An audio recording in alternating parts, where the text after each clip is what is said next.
Hello, my name is Sarah McVey, and I am a graduate student in the Masters of Occupational Therapy program at the University of Texas at Tyler. I'm here today to discuss the importance of leisure activities as it relates to mental health and occupational therapy. So let's first talk a little bit about that. Then we'll get into making a beautiful Christmas wreath for you to put up in your home, or you can give it to somebody that you love.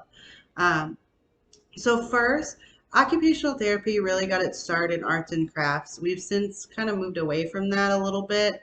Now we're into more of a medical model, but with the current mental health crises that a lot of people are facing and struggling with their mental health, I think it's important that we talk about leisure and incorporating that back into our daily life. Um, so Dr. Adolf Meyer, he was one of the early supporters of occupational therapy, and he discovered that participating in leisure activities was an indicator of one's health and wellness. So he was basically saying that those struggling with mental health concerns were having a difficult time trying to incorporate leisure into their normal occupations or their daily occupations. So occupational therapy practitioners learn from him and now understand mental health as a state of well-being where a person can recognize their abilities, they can effectively use coping strategies, and they're able to contribute to their community. So what are leisure activities, you might be wondering? So they're activities that you choose to participate in, not that you're obligated to do, and can be done in your free time. This can be anything such as crafting, painting, singing, playing an instrument, swimming, kayaking, hiking, golfing, playing tennis, really anything that you enjoy and choose to do during your free time. I personally enjoy crafting, and that's why I am going to teach you all how to make a Christmas wreath. I enjoy crafting. I get to try new things and I get to kind of relax and unwind, use some of my coping strategies. I use deep breathing and listening. I turn on some music and turn on my Scentsy, put my favorite scent in, and I just enjoy my time and just get out of my head, stop thinking about everything that's going on and all the negative, and just stop and slow down. I'm going to enjoy life a little bit. And I also, through crafting, sometimes I use my crafts as like Christmas gifts. So I'm thinking this year I might, make a couple wreaths for family and friends and give them out. It just makes you feel good to uh, give something to somebody. And it doesn't have to be a Christmas wreath. You can use this and make any wreath and give it to somebody during any part of the year.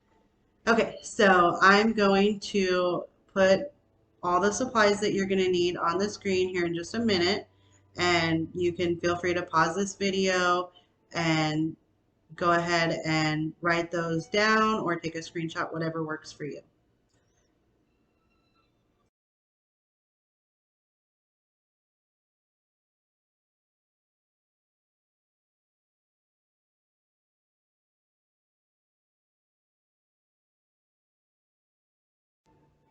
Okay, so now we can go ahead and get set up. First, you're going to take your trash bag.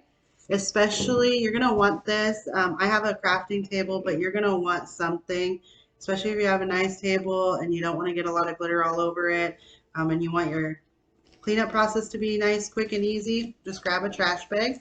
You're just going to open it up and take your scissors and cut it at the seams. You only really need a little slit, and then you can just pull it apart. You can choose to cut it all the way down, but this works just as quick, if not quicker.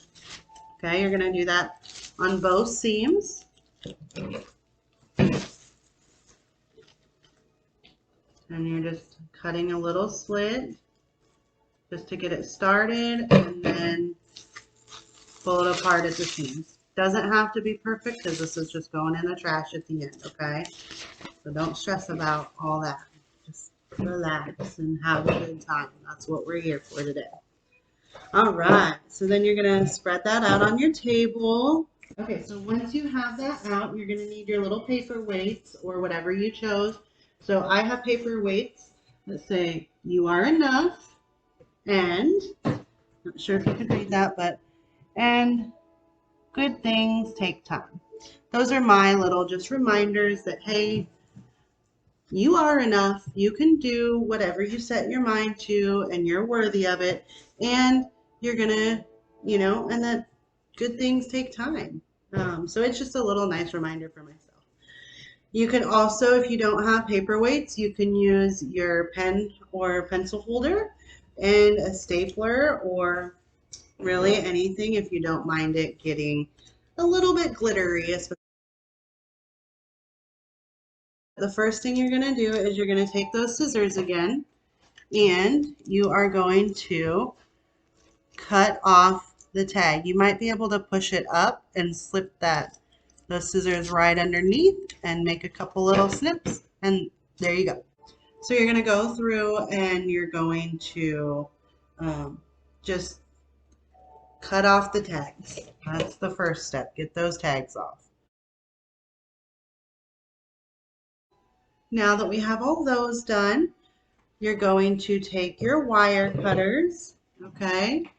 And mine have this little lever on there to open them up. And all you're going to do is you're going to trim the flowers off one stem at a time, okay? So you're just getting it as close to the base as you feel comfortable, and you're just gonna squeeze.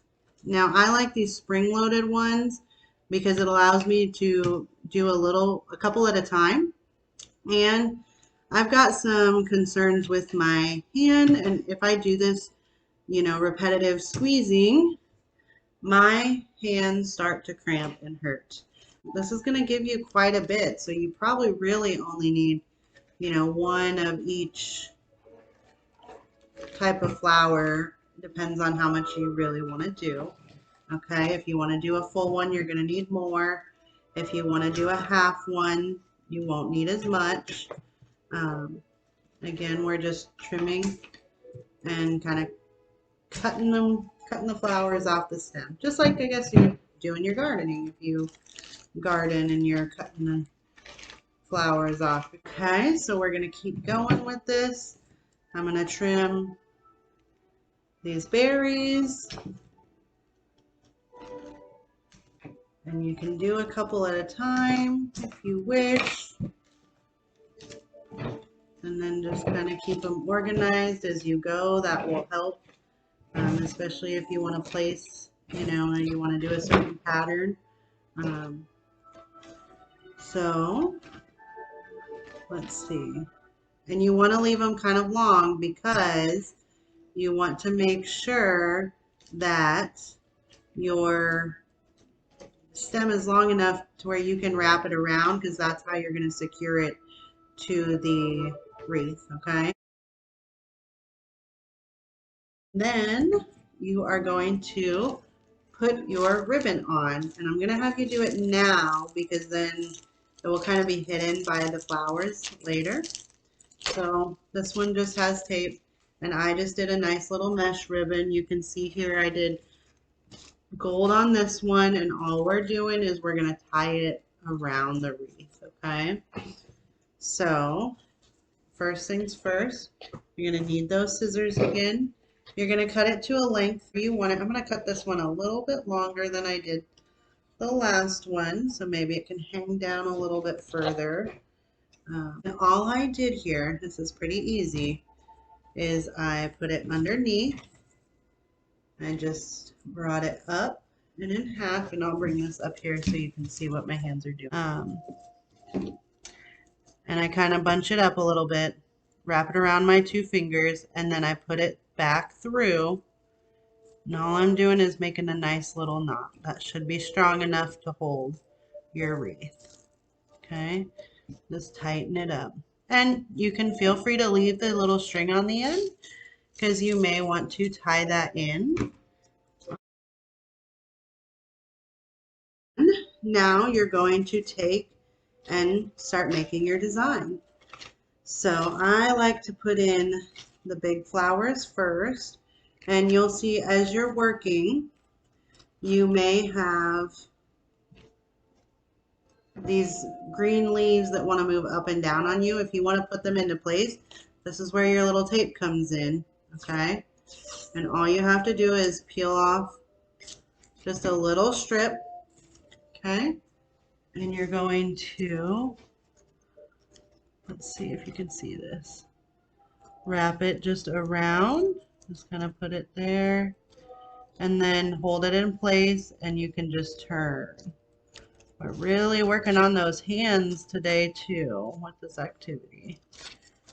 We're working on your mental health and just remembering to stay in the moment, remembering that it doesn't have to be perfect. This is just, you can just make it just for you. And then what you're going to do is you're going to take the wreath and you are going to place your flower in. Just find a spot where you can poke your flower through, okay, from front to back. Doesn't matter which side you choose to be front, which side's back, okay? Now, you can do a full wreath like I did here. Now see, I'm going to have to tape this up, and then I'm going to stick this in just from front to back, wherever I can kind of find a spot, okay? And I'm going to pull it nice and tight because that's where I kind of want it. And you can see it's still leaving it in the back. Here is what I have for my wreath so far, guys. Okay, so there's what we have. Now we've done a full wreath. What you're going to do next is you're going to take these and you're just going to tie them or circle them around, okay? And just find a spot to poke them back through. You might have to do it a couple times so you're not getting any unwanted stems poking out the front, but you should just be able to find a place to tuck it back in. Okay, and then you can adjust after you tighten it, adjust it to where you want it. Okay, so you're just gonna, to show that again, you're just going to take one of the stems. Okay, we'll do this one, and you're just gonna bend it and wrap it around and find a spot where you can tuck it under one of the spots in the wreath. Here we go. As long as you're not tucking back into the same spot where you put it in, you should be good. And then just kind of try to hide that little stem if you can, okay? So that way it's not poking out. You might have to work on this a little bit, so if your hands get tired, you can take a break. Okay, so now that you have all of the stems pushed into the wreath, it looks kind of crazy on the back, you have your nice finished wreath and it's ready to hang from your door this Christmas. Okay, so just remember, when life seems to be getting stressful or getting you down, take a minute or a few minutes and do something you enjoy. Doesn't have to be making a wreath. It can be anything you enjoy doing, but take some time to take care of yourself and pursue some leisure activities, whatever that may be for you. Everybody deserves a little bit of me time to relax and take some time away from the hustle and bustle of our everyday lives. So go and take your you time. You'll likely feel so much better and ready to accomplish your next goal after you take some time engaging in your chosen leisure activity. Thanks for watching. Take care, y'all.